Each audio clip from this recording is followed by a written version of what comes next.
राजधानी दिल्ली के जंतर मंतर पर किरमिक अनशन को पुरानी पेंशन बहाली की मांग को प्रमुखता से रखते हुए all India NPS employees federation के राष्ट्रीय अध्यक्ष मंजीत सिंह पटेल अपनी कार्यकारिणी के साथ जाकर जंतर मंतर पर समर्थन दिया एवं ओपीएस बहाली आंदोलन को आगे बढ़ाने का आह्वान भी किया गया। OPS, OPS, OPS, OPS, OPS, OPS, OPS, OPS, OPS, OPS, OPS, OPS, OPS, OPS, OPS, OPS, OPS, लेके रहेंगे,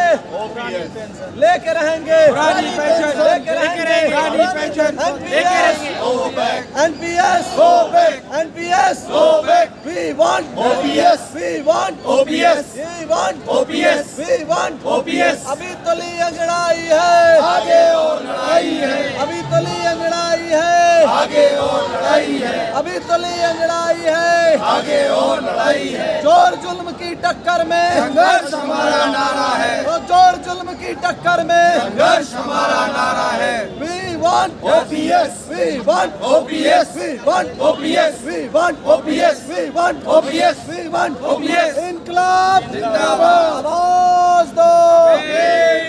आवाज दो। कर्मचारियों की पुरानी पेंशन बहाल करने के लिए पूरे देश में अलग अलग विभागों में राज्य सरकार के कर्मचारियों के बीच में पिछले 8 जनवरी से भूख हड़ताल चल रही है। लोग अलग अलग जगहों पर अपने विभागों में बैठ करके उपवास कर रहे हैं। उसी क्रम में दिल्ली में भी यहाँ जंतर मंतर पर आप देख सकते हैं 4 दिन से लगातार उपवास चल रहा है। और आज हम सब लोग यहाँ बैठ करके सरकार से यही उनसे अपील कर रहे हैं, उनको मैसेज दे रहे हैं कि 85 lakh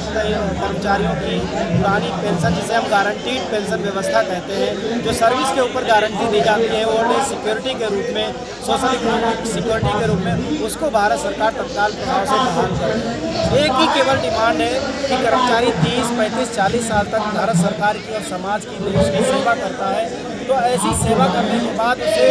old age social income security की गारंटी के रूप में पेंशन की गारंटी क्यों नहीं? एनपीएस पेंशन की कोई गारंटी नहीं देता, सोशल सिक्योरिटी की कोई गारंटी नहीं देता, इनकम सिक्योरिटी की कोई गारंटी नहीं देती। तो ऐसी स्थिति में एनपीएस का तभी समाधान निकाला जा सकता है जब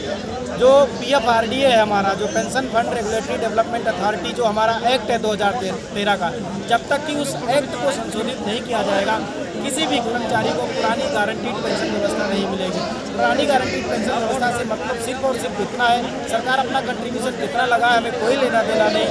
10 साल की सर्विस पूरी करने के बाद जब भी उसका रिटायरमेंट होता है, चाहे 60 साल पे हो, चाहे 65 साल पे, और चाहे वो वॉलंटरी रिटायरमेंट ले रहा हो 20 साल की नौकरी के बाद, हर परिस्थिति में उसे आधी सैलरी और डियरनेस अलाउंस के बराबर पेंशन की गारंटी मिलनी चाहिए। जब भी पे कमीशन आए तो उसका फ़ायदा पेंशनर्स को पेंशन डिवीजन के तौर पर मिलना चाहिए। एक ही डिमांड है भारत सरकार से, लेकिन सरकार अगर इसको नहीं सुनती है तो आज ये भूख हड़ताल है। पूरे देश के केंद्रीय कर्मचारियों और राज्य कर्मचारियों का एक ज्वाइंट फेडरेशन है, जिसे हम JFROPS कहते हैं, joint federation, joint forum for restoration of old pension scheme, जिसमें रेलवे, ऑर्डिनेंस, डिफेंस, पोस्टल, दुनिया भर के PWD, दुनिया भर के केंद्रीय कर्मचारियों के विभाग इसमें एसोसिएशन से जुड़ी हुई हैं। अगर वो अभी उन्होंने जैसा कि ऐलान भी किया है कि मार्च में अगर वो जो यूनियनें हैं अगर हड़ताल का ऐलान करेंगी तो डेफिनेटली सारे भारत के कर्मचारी हम सब उसको सपोर्ट करेंगे पुरानी पेंशन बहाली के लिए। केवल एक मुद्दा, आदरणीय आदरणीय विनोद जी, आप AINPSEF के जो दिल्ली फेडरेशन के अध्यक्ष, आप बताना चाहेंगे कि ये जो JFROPS के बैनर तले आज ये जो भूख हड़ताल 4 दिन ही चल रही थी, मतलब आगे का रुख और इस पर क्या आप लोगों का मतलब एकजुटता, कैसी एकजुटता है और इस पर आप किस तरह से तैयारी कर रहे हैं आगे आने वाले अनिश्चितकालीन हड़ताल की तरफ? ज्वाइंट फोरम का जो भी आगे का निर्णय होगा, हमारा संगठन पूरी तरह से केंद्रीय कर्मचारी के केवल एकमात्र मांग पुरानी पेंशन बहाली के लिए तत्पर रहेगा, पूरी तरह सहयोग करेगा। और जब पूरे देश में जब एक देश, एक विधान, एक संविधान, अब तो एक चुनाव की भी बात हो रही है, तो फिर पेंशन अलग अलग क्यों? केवल एकमात्र हमारा एजेंडा है पुरानी पेंशन केंद्र सरकार बहाल करे और वो लास्ट और लिस्ट हमें पुरानी पेंशन बहाल, अपनी ताकत कोई भी आगे का जो भी निर्देश होगा ज्वाइंट फॉर्म का, उसका पालन करते हुए हम पूरी तरह से तत्परता से साथ देंगे। आदरणीय तरुणा मैम, आपका जो रुख है, जैसे आप लोग मेडिकल विंग से होते हुए सुधीर रूपची सर हैं, सबका जो रुख है कि ये JFROPS के बैनर तले एकजुटता जो आप लोग दिखा रहे हैं, तो भविष्य में अभी जो भूख हड़ताल के बाद की जो प्रक्रियाएं अपनाई जा रही है उसको आप किस तरह से अपने रुख को बताना चाहेंगे, जितने भी NPS कर्मचारी हैं? इस बैनर के तले हम जो कुछ भी आगे इनका निर्णय होगा उसके हम साथ हैं, और अभी चाहे भूख हड़ताल है या उसके बाद अनिश्चितकाल हड़ताल हो, जैसा भी होगा हम लोग, हमारा बस एक ही उद्देश्य है, एक ही हमारा लक्ष्य है, वो है पुरानी पेंशन बहाली, और उसके लिए हम लड़ते रहेंगे जब तक हमें पुरानी पेंशन बहाल नहीं की जाएगी। सुधीर सर, आप बताइए, NPS कर्मचारी जो जितना आप विगत साल भर से मैं देख रहा हूँ, चाहे 8 जुलाई का यहाँ जंतर मंतर पर भरी बारिश में आपका जन समर्थन जुटा करके NPS का जो मुद्दा आपने उठाया है से लेकर रामलीला मैदान तक में, लेकिन केंद्र सरकार के कानों में अभी तक लग रहा है जू नहीं रेंग रही है, इसको किस प्रकार देखना चाहेंगे सर, इतनी मेहनत? NPS फेडरेशन जो है, डॉक्टर मनजीत सिंह पटेल जो भी निर्णय लेंगे राष्ट्रीय हित में लेंगे, और JFRP के साथ हैं, और डॉक्टर साहब का जो भी निर्णय आएगा हम उसके साथ हैं, और हम पूरा इस निर्णय को भारत के अंदर अपनी नर्सिंग विंग के अंदर लेके जाएंगे।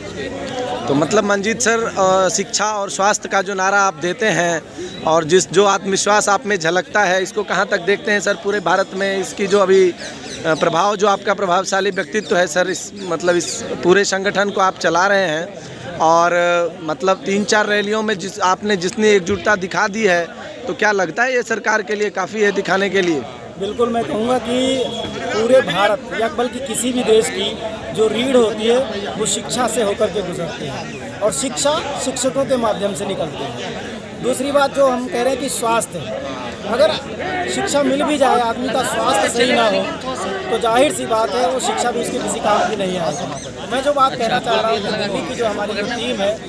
जिसने इस शिक्षा और स्वास्थ्य साथ साथ इस मुहिम को अंजाम तक पहुँचाया है, तो मेरा ये मानना है कि केंद्रीय जो विभाग है, चाहे वो रेलवे है, ऑर्डिनेंस है, जो बड़े डिपार्टमेंट में जिसमें 10 लाख की कर्मचारियों की संख्या है, उसके बाद ये सबसे बड़ी विंग है जो दिल्ली में चाहे आंदोलन हो चाहे हड़ताल हो उसको सबसे ज़्यादा सफल बनाती है। तो ऐसी स्थिति में शिक्षा और स्वास्थ्य पूरी तरीके से रेलवे और ऑर्डिनेंस के साथ में जुड़ेगा, और इस आने वाले जो बड़े कार्यक्रम होंगे, चाहे भले ही वो कलमबंद हड़ताल हो, अगर हड़ताल भी होगी तो उसमें ये शिक्षा और स्वास्थ्य जुड़ करके उस हड़ताल को और व्यापक बनाएंगे। इसलिए हमें पूरा विश्वास है कि भारत सरकार हड़ताल तक नौबत नहीं पहुंचने देगी, उससे पहले हमारी पुरानी पेंशन बहाल करेगी। बहुत बहुत धन्यवाद आदरणीय मनजीत सिंह पटेल और तमाम दिल्ली कार्यकारिणी का,